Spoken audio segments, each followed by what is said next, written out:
नमस्कार दोस्तों, मैं सैलंत कुमार राजपूत यूनिक ज्ञान एकेडमी में आपका हार्दिक स्वागत करता हूं। और जो है आज फिर हम क्लास 12 फिजिक्स चैप्टर नंबर 5 विद्युत धारा का पार्ट 2 लेकर आए हैं। और इसमें हम लोग समझेंगे प्रोटॉनों और इलेक्ट्रॉनों के द्वारा किस प्रकार का धारा का प्रवाह होता है। और धातुओं के मुक्त इलेक्ट्रॉन के आधार पर हम समझेंगे चालन की व्याख्या, अनुगमन वेग क्या होता है, श्रांतिकाल क्या होता है, माध्य मुक्त पथ क्या होता है। और हम लोग समझेंगे अनुगमन वेग के लिए सूत्र, यानी बहुत सी चीज़ें हम लोग समझते हैं। तो चलिए स्टार्ट करते हैं। तो सबसे पहले मान लेते हैं किसी इलेक्ट्रॉन और प्रोटॉन की गति के कारण धारा की गणना। हेडिंग डालेंगे किसी इलेक्ट्रॉन, यानी कोई इलेक्ट्रॉन है, किसी इलेक्ट्रॉन और प्रोटॉन की गति के कारण विद्युत धारा की गणना, यानी विद्युत धारा की गणना हम लोग कैसे करेंगे, तो इसे हमें समझना है विधिवत रूप से। देखें, जैसे मान लेते हैं हम लोगों ने धारा I बराबर क्या फार्मूला पढ़ा है, Q/T। अब हम लोग समझते हैं इलेक्ट्रॉन के द्वारा, मान लेते हैं इलेक्ट्रॉन और प्रोटॉन दोनों गति करेंगे तो इनके द्वारा धारा कैसे या कितने प्रवाहित होगी या कितनी उत्पन्न होगी, तो वो कैसे निकालेंगे। मान लेते हैं इलेक्ट्रॉनों के द्वारा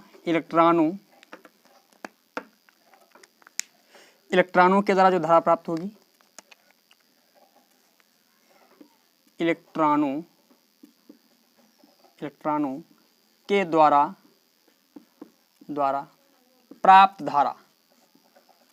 प्राप्त धारा इसे मैं मान लेता हूं I1 बराबर हो जाएगा Q/T हो जाएगा। Q/, क्या हो जाएगा, T हो जाएगा। और Q बराबर क्या होता है, NE, और समय क्या होता है T। Q बराबर क्या होता है, NE, समय मान लिया मैंने T। अब इलेक्ट्रॉन है तो इलेक्ट्रॉन के लिए मैं मान लिया I1 बराबर, इससे मैं मान लेता हूँ N डैश, यानी इलेक्ट्रॉनों की संख्या मान लेते हैं N डैश है और इंटू E/T, एक ये फार्मूला हो गया। इसी प्रकार प्रोटॉनों की गति के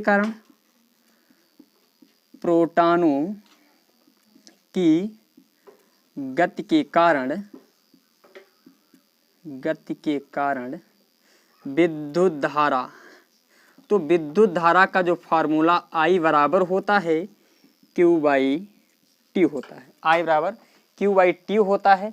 अब देखें Q की जगह पर हम लोग रखेंगे NE, क्योंकि ये फार्मूला होता है। यदि आप लोगों ने पहले चैप्टर की वीडियो नहीं देखी तो उस वीडियो को जाकर देखिए, उसमें ये सभी फार्मूले बताए गए हैं, विधिवत रूप से मैंने स्वयं बताए हैं। यदि आप उन्हें एक बार रिवाइज करते हैं या शुरुआत से फिजिक्स को बिल्कुल शुरुआत से पढ़ते हैं, तभी आपको ये चैप्टर समझ में आएगा, अदरवाइज आपको ये वाला चैप्टर समझ में नहीं आएगा।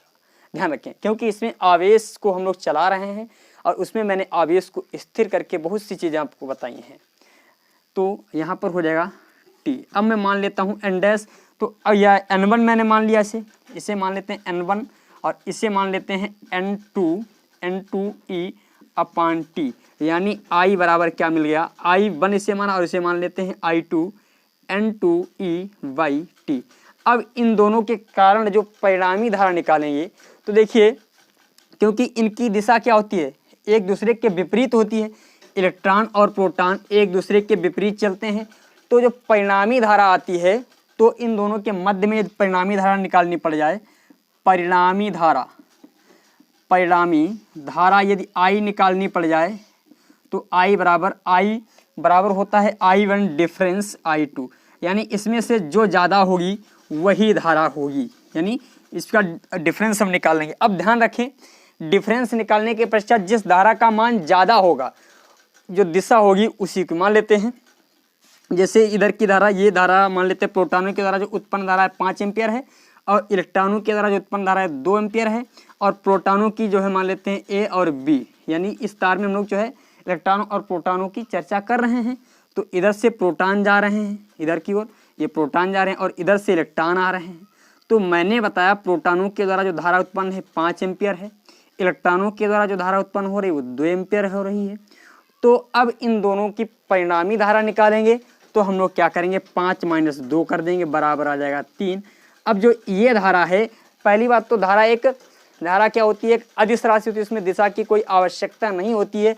यदि फिर भी हमसे पूछा जाएगा किधर, यानी किस बिंदु की ओर बहेगी, तो जो धारा भाई ज़्यादा है, ज़्यादा कौन सी है, प्रोटॉनों की धारा है, तो जो ज़्यादा जो ज़्यादा धारा होती है, जो ज़्यादा धारा की दिशा होती है वही परिणामी धारा की भी दिशा होती है। यानी जिस धारा का मान ज़्यादा होता है और जो उसकी दिशा होती है उसी की दिशा परिणामी धारा की दिशा के बराबर होती है। ठीक है, यहाँ तक कोई दिक्कत वाली बात नहीं है। ये तो जो है सिंपल सा फार्मूला था। अब हम लोग समझेंगे, इसे नोट कर लीजिए, स्क्रीनशॉट ले लीजिए। अब हम लोग समझते हैं कुछ मेन चीज़ें जो हमें इस चैप्टर में पढ़ना है। धातुओं के मुक्त इलेक्ट्रॉन के आधार पर चालन की व्याख्या। धातुओं के मुक्त इलेक्ट्रॉन के आधार पर लिखेंगे, डालें धातुओं के मुक्त इलेक्ट्रॉन, हेडिंग डालेंगे धातुओं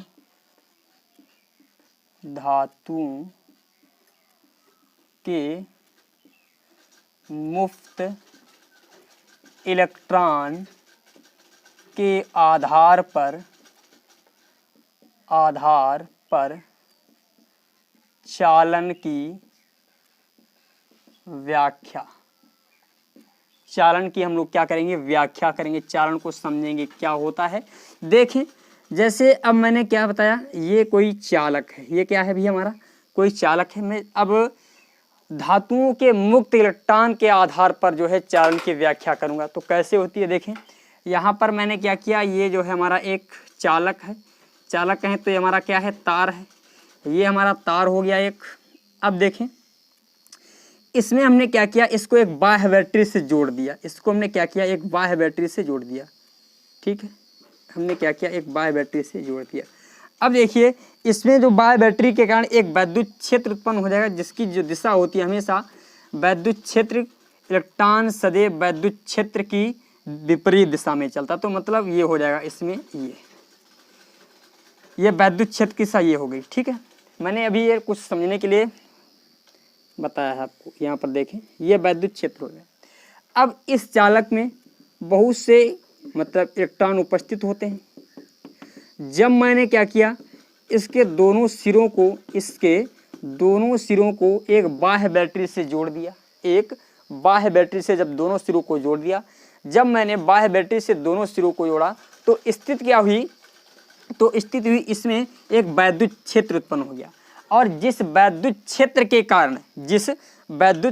कारण क्या होता है, इसमें कुछ इलेक्ट्रॉन, ये कुछ इलेक्ट्रॉन होते हैं, ये इलेक्ट्रॉन ये मुक्त अवस्था में आते हैं, यानी इलेक्ट्रॉन मुक्त होकर ये क्या करते हैं, जैसे चलने लगते हैं, ये क्रिस्टल में क्या करने लगते हैं, गति करने लगते हैं। जब मैंने क्या किया, बाह्य बैटरी से, यानी किसी चालक को जब मैंने बाह्य बैटरी से जोड़ दिया तो उस चालक में क्या होते हैं, बहुत से मुक्त इलेक्ट्रॉन उपस्थित होते हैं, जो क्या होता है, वैद्युत क्षेत्र लगने पर, वैद्युत क्षेत्र के कारण इलेक्ट्रॉन क्या होते हैं, क्रिस्टल में गति करने लगते हैं। मैंने क्या बताया, यानी किसी चालक में जब हम बाह्य बैटरी जोड़ते हैं, बाह्य बैटरी को क्या करते हैं भैया, जोड़ते हैं, तो उस चालक में उपस्थित इलेक्ट्रॉन बाह्य वैद्युत क्षेत्र के कारण क्रिस्टल में ही गति करने लगते हैं, क्रिस्टल में ही क्या करने लगते हैं, गति करने लगते हैं। और इन्हीं इलेक्ट्रॉनों को हम नाम दे देते हैं, यही जो इलेक्ट्रॉन जो गति करने लगते हैं तो इन्हें एक सुंदर सा नाम हम देते हैं, इन्हें कहते हैं चालक इलेक्ट्रॉन। क्या कहा जाता है, जो इलेक्ट्रॉन चलने लगते हैं इनको हम कहते हैं चालक इलेक्ट्रॉन। कब चलने लगते हैं, जब किसी चालक को हम बाह्य बैटरी से जोड़ते हैं तो उस चालक के सिरों के मध्य क्या होता है, विभवांतर, यानी विभव में अंतर उत्पन्न हो जाता है। इसको ध्यान से लिख लेंगे। जब हम किसी बाह्य चालक, ये चालक है, तार है, जब हम किसी तार में बाह्य बैटरी को जोड़ते हैं तो उस चालक के सिरों के मध्य विभव में अंतर यानी विभवांतर उत्पन्न हो जाता है, जिसके कारण एक चालक के अंदर या चालक के बाह्य क्षेत्र में, चालक के पास में या चालक में ही कह सकते हैं, चालक के अंदर एक प्रकार का वैद्युत क्षेत्र उत्पन्न हो जाता है, जिसके कारण चालक में उपस्थित कण या इलेक्ट्रॉन, क्रिस्टल में ही या उस चालक में ही गति करने लगते हैं, उस चालक में ही क्या करने लगते हैं, गति करने लगते हैं। और इनको हो जो गति करने लगते हैं जो इलेक्ट्रॉन, उनको हम नाम देते हैं चालक इलेक्ट्रॉन। क्या नाम देते हैं, चालक इलेक्ट्रॉन नाम देते हैं।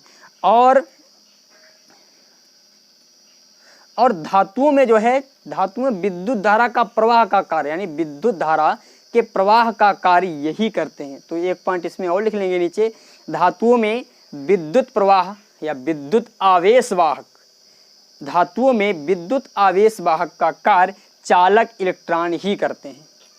मैंने क्या बताया, धातुओं में विद्युत आवेश वाहक का कार्य चालक इलेक्ट्रॉन ही करते हैं, चालक इलेक्ट्रॉन ही करते हैं। ठीक है, ये चीज़ समझ में आ गई। मैंने क्या बताया, फिर एक बार समझिए इस पॉइंट को, मैंने क्या बताया दोबारा चित्र में बनाकर समझा रहा हूँ। फिर थ्योरी फिर लिखेंगे एक बार। मैंने क्या बताया, ये कोई चालक है और इस चालक को मैंने एक बाह्य बैटरी से जोड़ दिया। ये हमारी एक बाह्य बैटरी है, इससे मैंने क्या हुआ, चालक को जोड़ दिया। इधर पॉजिटिव हो गया, इधर नेगेटिव हो गया। तो इसमें जब हमने चालक को इस प्रकार जोड़ दिया तो इस चालक के भीतर एक प्रकार का वैद्युत क्षेत्र उत्पन्न हो गया। और वो वैद्युत क्षेत्र उत्पन्न क्यों हुआ, क्योंकि इसके और इस सिरे के मध्य विभवांतर, यानी विभव में अंतर, इधर का विभव ज़्यादा और इधर का कम, तो विभवांतर उत्पन्न हो जाता है। तो इसमें विभवांतर उत्पन्न हो गया, जिसके कारण इस चालक के भीतर एक प्रकार का वैद्युत क्षेत्र उत्पन्न हो जाता है, एक प्रकार का वैद्युत क्षेत्र उत्पन्न हो जाता है। और इसमें होता क्या है, अब वैद्युत क्षेत्र उत्पन्न हुआ तो इसमें क्या होगा भैया, इसमें ये इलेक्ट्रॉन होते हैं जो इलेक्ट्रॉन इधर गति करने लगते हैं, इधर, क्योंकि इलेक्ट्रॉन सदैव विद्युत क्षेत्र के विपरीत गति करता है, इलेक्ट्रॉन हमेशा इधर गति करने लगते हैं। यही जो इलेक्ट्रॉन जो छोटे टुकड़े जैसे बनाए हैं मैंने, यही क्या है, ये इलेक्ट्रॉन गति करने लगते हैं। और इन्हीं इलेक्ट्रॉनों को हम चालक इलेक्ट्रॉन कहते हैं, इन्हीं इलेक्ट्रॉनों को क्या कहते हैं, चालक इलेक्ट्रॉन। तो आप लोगों के समझ में आ गया होगा चालक इलेक्ट्रॉन की परिभाषा। ठीक है, ये हुआ हमारा चालक इलेक्ट्रॉन। इसके आगे पॉइंट में लिखेंगे, किसी यानी धातुओं में आवेश वाहक, यानी आवेश को ले जाने का कार्य, विद्युत धारा प्रवाहित करने का कार्य, यानी किसी चालक में, किसी धातुओं में विद्युत धारा को प्रवाहित करने का कार्य आवेशित, यही जो है मुक्त इलेक्ट्रॉन ही करते हैं। यही क्या करते हैं, मुक्त इलेक्ट्रॉन ही करते हैं।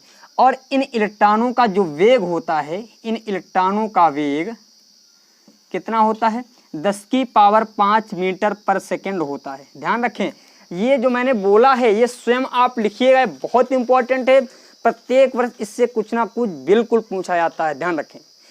मैं किसी भी वर्ष का पेपर उठा लीजिए, प्रत्येक पेपर में इसमें इस चैप्टर से और इस टॉपिक से खास करके ये जो धातुओं के मुक्त इलेक्ट्रॉन के आधार पर चालन की व्याख्या, इस टॉपिक से प्रत्येक वर्ष से कुछ ना कुछ जरूर पूछा जाता है। और 2 से लेकर के 4 नंबर तक में आता है। यदि आंकिक पूछ दिया तो 1 नंबर, ऑब्जेक्टिव तो 1 नंबर, यदि आंकिक तो 2 नंबर, और यदि संबंध पूछ दिया तो 3 या 4 नंबर का पक्का आता है। और इस चैप्टर से और इस टॉपिक से बिल्कुल प्रत्येक वर्ष एग्जाम में कुछ ना कुछ जरूर पूछाता है। तो इसीलिए बिल्कुल ध्यान से पढ़ें, बिल्कुल दिमाग से, ऐसे मोबाइल को मत पकड़ के बैठिएगा, आप कॉपी और पेन लेकर के बैठिएगा, जो मैं बोलता हूँ उसे नोट कीजिएगा, तभी आपको समझ में आने वाला है, अदरवाइज आपको समझ में नहीं आने वाला है। और यदि आपको सीधे आप इस वीडियो में आ गए तो भी आपको समझ में नहीं आएगा। इसके लिए मैंने आपको बताया, मैंने प्लेलिस्ट बना रखी है। आप हमारे चैनल यूनिक ज्ञान एकेडमी को सर्च करेंगे, यूनिक ज्ञान एकेडमी को जब आप सर्च करेंगे तो यहाँ पर जैसे आप सर्च करेंगे तो आपको एक लोगो मिल जाएगा हमारा यूनिक ज्ञान एकेडमी का। यहाँ पर लोगो बना होगा हमारा यूनिक ज्ञान एकेडमी का, और इस लोगो पे जब आप क्लिक करेंगे तो आपको यहाँ पर 3 ऑप्शन मिलेंगे। देखिए, इस प्रकार की स्क्रीन आपकी खुलेगी और इसमें यहाँ पर एक ऑप्शन मिलेगा होम का, यहाँ पर लिखा होगा होम का, और इधर लिखा होगा वीडियो, यहाँ पर लिखा होगा वीडियो, और यहाँ पर होगा प्लेलिस्ट। अब देखिए, होम में जाएंगे तो होम में आपको बहुत सी चीज़ें, सभी वीडियो मिलेंगे। वीडियो में भी आपको, मतलब वीडियो में कैसे वीडियो मिल जाएगी, आपको डेट वाइज सभी वीडियो मिलेंगे, किसके बाद कौन सी वीडियो आई है। और जब आप प्लेलिस्ट में जाएंगे तो प्लेलिस्ट में सबसे बड़ी आपको खासियत ये मिल जाएगी, आप जिस चैप्टर की, जिस टॉपिक की वीडियो चाह रहे हैं उनकी मैंने सभी प्लेलिस्ट अलग बना रखी हैं। यदि आप फिजिक्स को पढ़ना चाहते हैं तो उस प्लेलिस्ट का नाम है फिजिक्स पढ़ें एकदम शुरुआत से। फिजिक्स पढ़ें एकदम शुरुआत से, आप उस पर जाइएगा और शुरुआत से एक एक वीडियो को, प्रत्येक वीडियो को विधिवत रूप से देखिए, तब आपको समझ में आएगा, ऐसे आपको समझ में नहीं आएगा, ध्यान रखें। चलो अब मैंने आपको ये बताया, लिख लिया होगा आप लोगों ने। उसके पश्चात इनका जो वेग होता है, जो ये इलेक्ट्रॉन होते हैं, इनका वेग मैंने इतना बताया। अब देखें इसके अतिरिक्त इनका घनत्व यानी कितने हो सकते हैं। इनका जो घनत्व होता है 10 की पावर 29 इलेक्ट्रॉन प्रति मीटर क्यूब में होते हैं। यानी 10 के आगे 29 जीरो और लगा दो, 10 के आगे 29 जीरो और लगा दो, 1 मीटर क्यूब यानी 1 मीटर घन में 1 मीटर। इधर ये वाली भी 1 मीटर, ये वाली, यानी लंबाई, ऊंचाई और चौड़ाई, लंबाई, ऊंचाई और चौड़ाई तीनों 1-1 मीटर की हैं। ये तीनों 1-1 मीटर की हैं, तो इतने एरिया में कितने कण उपस्थित होंगे? 10 की पावर 29 इलेक्ट्रॉन उपस्थित होंगे। तो इनका घनत्व क्या होता है? 10 की पावर 29 इलेक्ट्रॉन मीटर प्रति क्यूब, प्रति मीटर क्यूब, ठीक है, प्रति मीटर क्यूब। समझ में आया? ये हो गया इसका घनत्व। और मैं आपको बता दूं, सबसे ज्यादा यदि मुक्त इलेक्ट्रॉन, सबसे ज्यादा, ये लिख लेना क्रम, ये सबसे ज्यादा मुक्त इलेक्ट्रॉन जो होते हैं वो होते हैं सिल्वर में, फिर उससे कम होते हैं कॉपर में, सबसे ज्यादा यानी सबसे ज्यादा चालकता होती है, सबसे ज्यादा चालकता होती है, यानी विद्युत का काम, विद्युत का प्रवाह सबसे ज्यादा किस में होता है? सबसे ज्यादा सिल्वर में होता है। तो इसका मतलब हम ये कह सकते हैं सिल्वर के पास बहुत ज्यादा मुक्त इलेक्ट्रॉन है। फिर उसके बाद होता है कॉपर में, यानी कॉपर में भी मुक्त इलेक्ट्रॉन है। कॉपर के बाद आता है सोना, यानी सोने से भी हम करंट को प्रवाहित कर सकते हैं, धारा का प्रवाह कर सकते हैं। उसके बाद आता है आयरन, यानी ये क्रम है। यदि आप सबसे अच्छा विद्युत का सुचालक जो होता है हमारा चांदी है, सबसे अच्छा विद्युत का सुचालक चांदी है, ध्यान रखें। अब इसके पश्चात ये पॉइंट आप लोगों के समझ में आया होगा। यदि नहीं आया तो एक बार फिर बैक करके और जो मैंने बोला है उससे लिखिएगा बिल्कुल, क्योंकि मैंने जो बोल दिया है वो आपको लिखना है, ठीक है। अब हम लोग समझेंगे श्रांति काल क्या होता है। अब जो मैं बोलूंगा वो लिखूंगा अभी। श्रांति काल क्या है देखें।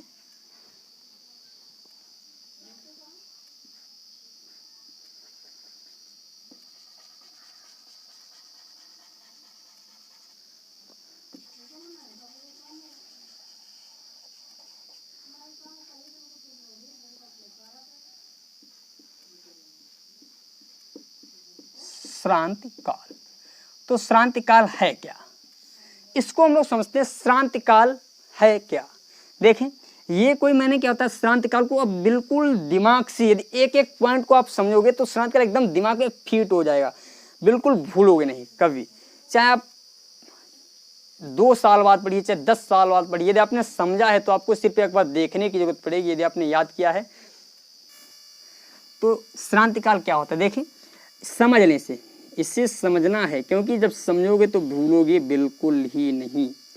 ये कोई बाह्य चालक है, ये कोई बाह्य चालक नहीं, मतलब चालक है, बाह्य चालक नहीं कह सकते हैं, ये कोई चालक है। अब मैंने क्या किया, इसमें से एक बैटरी को जोड़ दिया, ये एक मैंने क्या की बैटरी जोड़ दी, ध्यान रखें।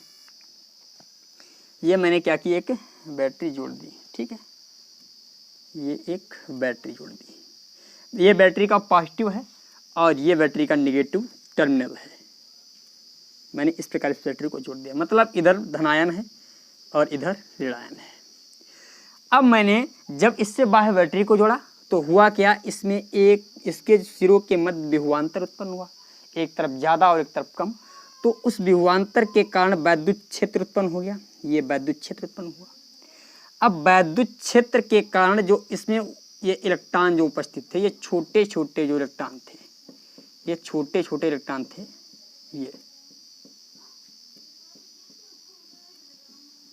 ये छोटे छोटे इलेक्ट्रॉन थे।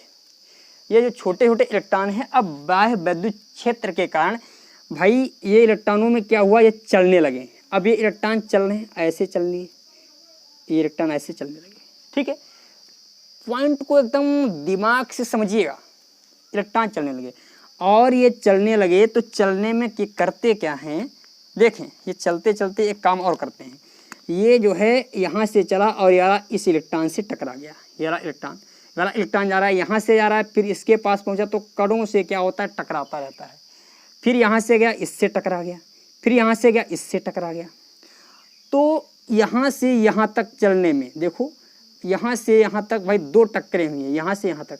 तो 2 टक्करों के बीच यानी यहाँ पर कितना, यहाँ से यहाँ तक 2 क्रमागत टक्करों के बीच जो लगने वाला समय होता है वही क्या कहलाता है, श्रांतिकाल। यानी इलेक्ट्रॉन की 2 क्रमागत, समझे, इलेक्ट्रॉन की किसी धातु में मुक्त इलेक्ट्रॉन, देखो ये धातु है, किसी धातु में मुक्त इलेक्ट्रॉन की 2 क्रमागत, भाई ये धातु है, किसी धातु में मुक्त इलेक्ट्रॉन की 2 क्रमागत टक्करों के बीच लगने वाला समय क्या कहलाता है, श्रांतिकाल कहता है। ठीक है, किसी धातु के मुक्त इलेक्ट्रॉनों, लिखेंगे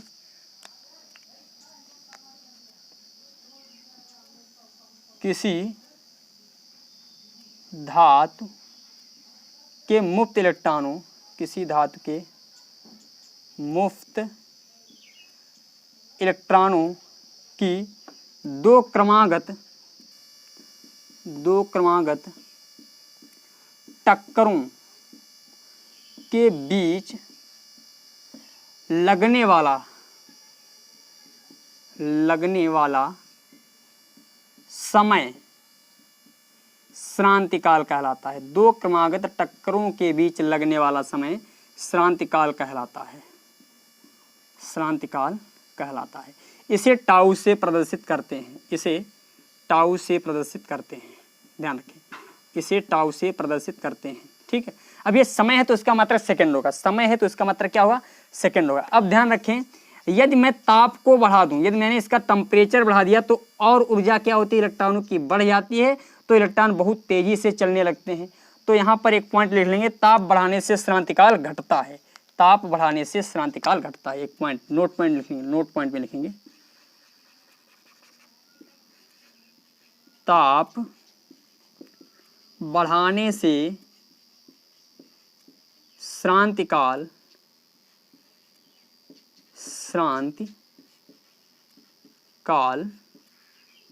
घटता है, ताप बढ़ाने से श्रांतिकाल घटता है।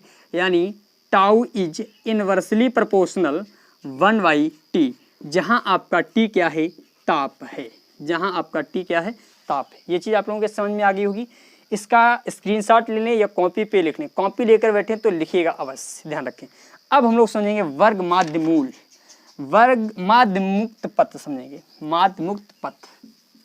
देखिए माध्य मुक्त पथ क्या होता है, देखिए माध्य मुक्त पथ में क्या होता है, मैंने अभी आपको बताया था, समझ लें थोड़ा।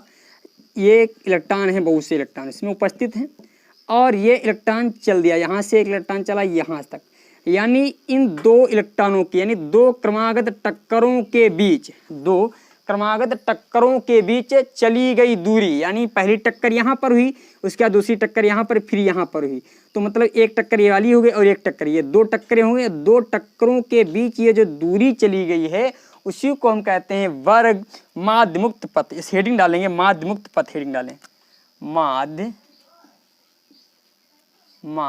मुक्त पथ, क्या हेडिंग डालें, माध्य मुक्त पथ।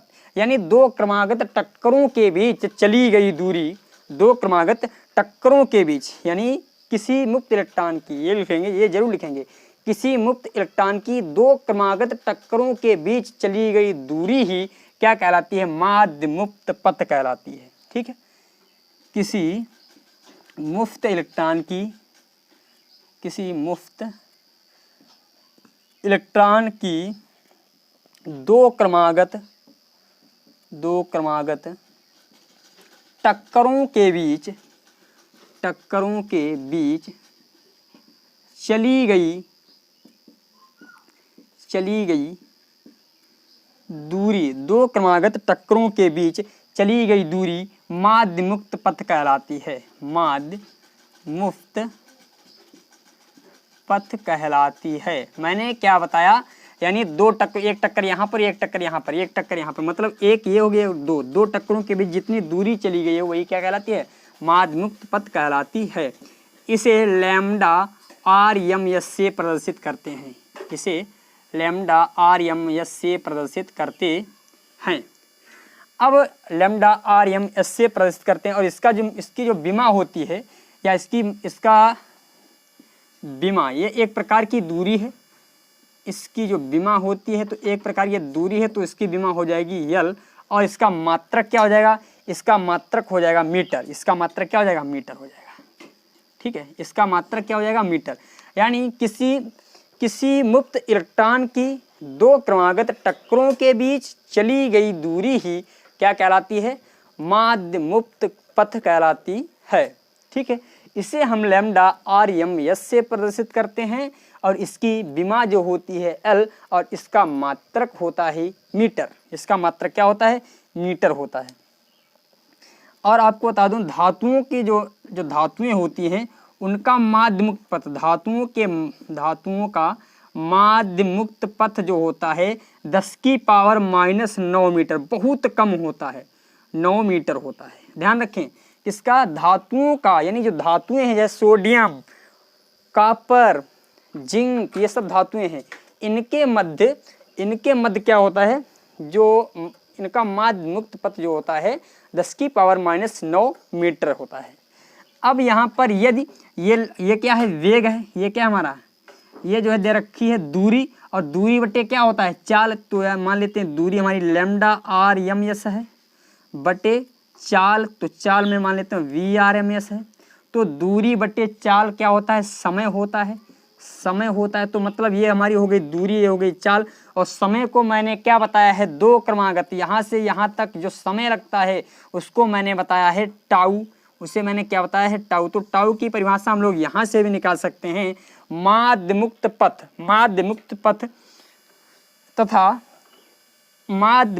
तथा इलेक्ट्रॉन के वेग के अनुपात को हम श्रांतिकाल कहते हैं। ठीक है, क्या कहते हैं, श्रांतिकाल कहते हैं।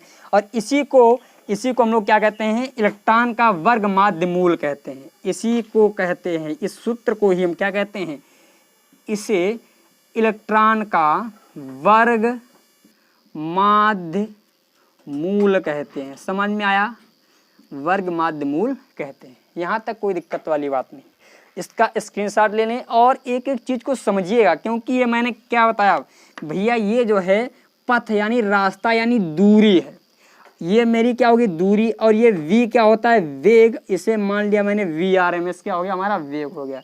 तो दूरी बटे चाल, यानी ये एक प्रकार की चाल ही है, तो दूरी बटे चाल बराबर होता है समय। तो समय को मैंने बताया है, समय जो है आपका है श्रांत काल, इसे हम टाउ से प्रदर्शित करते हैं। और ये जो पूर्ण फार्मूला जो सूत्र हमें प्राप्त हुआ है, इसी सूत्र को इलेक्ट्रॉन का वर्ग माध्य मूल कहते हैं। ठीक है, वर्ग माध्य मूल। अब हम लोग समझेंगे अनुगमन वेग क्या है। समझें अनुगमन वेग होता क्या है।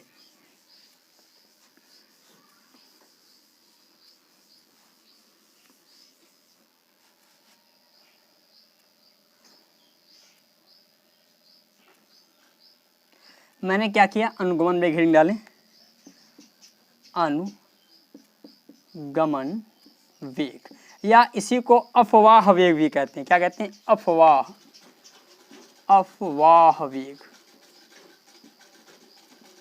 अनुगमन वेग या अफवाह वेग। देखें यहाँ पर मैंने क्या किया, ये कोई धातु है और इसको मैंने फिर क्या किया, बाह्य बैटरी से जोड़ दिया। ये बाह्य बैटरी है, इसको इस प्रकार जोड़ दिया। अब इसमें एक वैद्युत क्षेत्र उत्पन्न हो गया। ये अब इसमें बहुत से इलेक्ट्रॉन उपस्थित हैं। वैद्युत क्षेत्र के कारण, वैद्युत क्षेत्र उत्पन्न होने के कारण ये इलेक्ट्रॉनों को जो थोड़ा सा ये वेग मिल जाता है, ये थोड़ा सा जो नियत वेग है, बहुत छोटा सा वेग, यानी इसके कारण जो वेग प्राप्त होता है, एक नियत कहें तो एक निश्चित होता है, एक निश्चित जो वेग प्राप्त होता है, उसी को हम लोग कहते हैं अनुगमन वेग। मतलब मैंने क्या किया, जब किसी चालक को बाह्य बैटरी से जोड़ा तो उसके सिरों के मध्य विभवांतर उत्पन्न हुआ, और विभवांतर उत्पन्न होने के साथ साथ उसके चालक के भीतर एक प्रकार का वैद्युत क्षेत्र उत्पन्न हुआ और उसी वैद्युत क्षेत्र के कारण इलेक्ट्रॉनों में इलेक्ट्रॉन एक नियत वेग से गति करने लगते हैं, और उसी वेग को हम लोग क्या कहते हैं, अनुगमन वेग या अफवाह वेग कहते हैं। क्या कहते हैं, अनुगमन वेग या अफवाह वेग। एक बार लिख लें, जब मैं बोल देता हूँ, जब किसी चालक को किसी बाह्य बैटरी से जोड़ देते हैं, जब किसी चालक को बाह्य बैटरी से जोड़ देते हैं तो उस चालक के सिरों के मध्य विभवांतर उत्पन्न हो जाता है। चालक के सिरों के मध्य, जिसके कारण चालक के भीतर एक वैद्युत क्षेत्र उत्पन्न होता है, और उस वैद्युत क्षेत्र के कारण धातु के अंदर उपस्थित इलेक्ट्रॉन एक नियत वेग से गति करने लगते हैं, उसी को हम कहते हैं अनुगमन वेग या उसी को कहा जाता है अफवाह वेग। ठीक है, अफवाह वेग। इसे हम VRM से प्रदर्शित करते हैं। इसे हम लोग किससे प्रदर्शित करेंगे, VRM से, VRMS से प्रदर्शित करते हैं। इससे जो प्रदर्शित किया जाता है VRMS से प्रदर्शित करते हैं। ठीक है, ये चीज़ समझ में आ गई हुई। अब देखें, यदि इसके विमा लिखी जाए तो विमा क्या होती है, वेग है, तो वेग बराबर होता है दूरी बटे समय, यानी चाल बराबर क्या होता है, दूरी बटे समय, L है बटे क्या है T, तो इसकी जो विमा आ जाएगी LT इनवर्स। तो इसमें लिख लेंगे इसकी विमा LT इनवर्स होती है। इसकी विमा क्या होती है, LT इनवर्स, और इसका मात्रक क्या हो जाएगा, दूरी का मात्रक मीटर, समय का मात्रक सेकंड, तो मीटर प्रति सेकंड। इसका मात्रक क्या आ जाएगा भैया, मीटर प्रति सेकंड। इसका जो है मात्रक मीटर प्रति सेकंड होगा। ठीक है, ये तो हुआ हमारा माध्यम जो है अनुगमन वेग या अफवाह वेग। अब हम समझते हैं धारा घनत्व, और धारा घनत्व को विधिवत रूप से समझेंगे। फिर देखें धारा घनत्व को होता क्या है। धारा घनत्व,